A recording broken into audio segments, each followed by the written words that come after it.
नमस्कार दोस्तों, मैं संदीप शर्मा, आप सभी दर्शकों का स्वागत है। और चुनाव का फैसला, जनता का फैसला और जनता के समक्ष ही कल आ जाएगा। आज रात का समय, सिर्फ रात का समय बीच में है। 8 बजे सुबह 8 अक्टूबर को, यानी कि कल मंगलवार 8 अक्टूबर को सुबह 8 बजे काउंटिंग सेंटर्स पर गिनतियां शुरू हो जाएंगी आपकी वोटिंग की। और जनता ने इस बार किसको चुना है, किसको नहीं चुना है,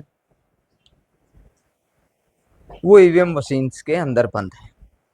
सुबह 8 बजे काउंटिंग शुरू होगी। 14 राउंड की काउंटिंग होती है और उसमें तय होगा कि किसको इस प्रदेश की जनता ने सराखों पर बिठाया है और किसको नकारा है।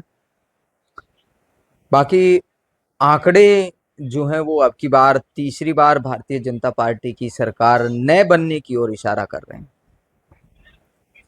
आंकड़े जो हैं वो कांग्रेस पार्टी की सरकार की ओर इशारा कर रहे हैं।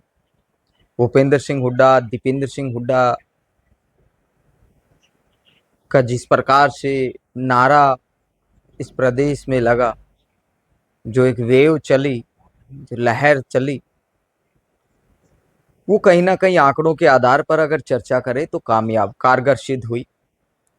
लोगों में भी आवाज थी। देखिए, 10 साल की राज की एंटी इनकम्बेंसी जो है वो बहुत कारगर सिद्ध हुई है।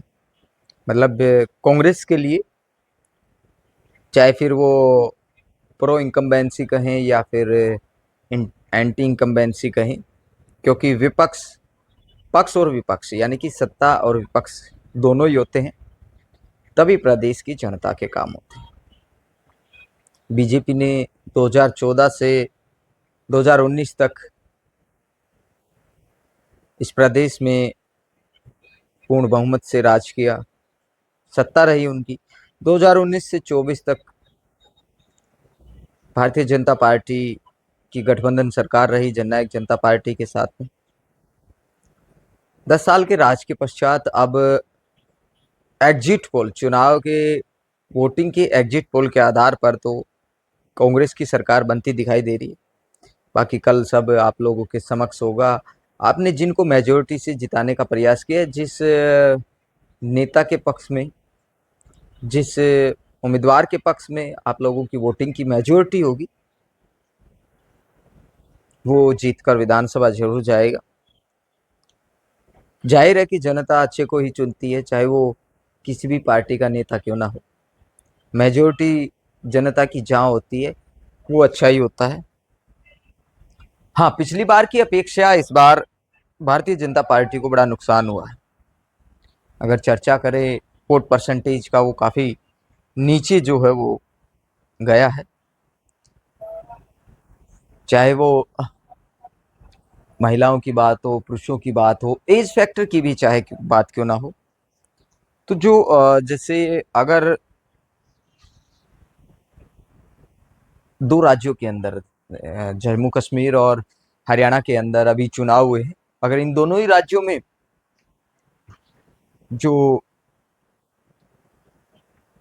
आंकड़े जो वो कांग्रेस पार्टी की जीत की ओर इशारा कर रहे हैं, और अगर दोनों ही राज्यों में सरकार कांग्रेस की बनती है, तो आगे केंद्र की राजनीति क्या रहेगी, बीजेपी की राजनीति क्या रहेगी, ये भी एक विषय है, ये भी एक सवाल है। एग्जिट पोल के आधार पर अगर हम चर्चा करें, जो जैसे एक्सिस माई इंडिया का एग्जिट पोल है, उसकी चर्चा कर लेते हैं कि बीजेपी को इस बार 35% जनता का आशीर्वाद मिला। 35% वोट बैंक जो हो वो एक्सिस के एग्जिट पोल के, एक्सिस माई इंडिया के एग्जिट पोल के आधार पर हम बता दें तो बीजेपी को 35% वोट बैंक मिला। वही कांग्रेस को 43%, बढ़ोतरी हुई है बहुत ज़्यादा। और आईएनएलडी जो है वो 8% या उससे अधिक 8% दिखा रहे हैं। आम आदमी पार्टी को 1.5% ही मिला है सारा जेजेपी को 1% और जो अदर जो अन्य जो निर्दलीय की अगर हम बात करें तो 11.5 यानी कि 11%, 11.5 की हम बात करें तो वो परसेंटेज 11.5% से जो है वो वोट बैंक इस बार मिला है। तो कहीं न कहीं ये एक चीज़ खुलकर सामने किताब आ गई है कि कहीं न कहीं जननायक जनता पार्टी थी जो, वो पूरी तरह से बैकफुट पर नज़र आई है।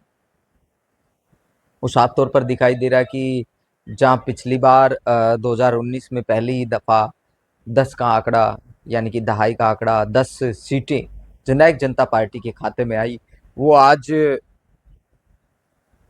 1 सीट निकल भी सकती है अगर एग्जिट पोल के आंकड़ों की हम बात करें। नहीं तो जेजेपी पूरी तरह से 1% वोट पर सिमट गई और बाकी जो परसेंटेज जो रहा जननायक जनता पार्टी का, वो साफ तौर पर दिखाई दे रहा है कि बीजेपी भी यहाँ कम हो रही है। तो कहीं न कहीं वो परसेंटेज कांग्रेस पार्टी की ओर गया है। कांग्रेस पार्टी में जननायक जनता पार्टी का सारा परसेंटेज चला गया।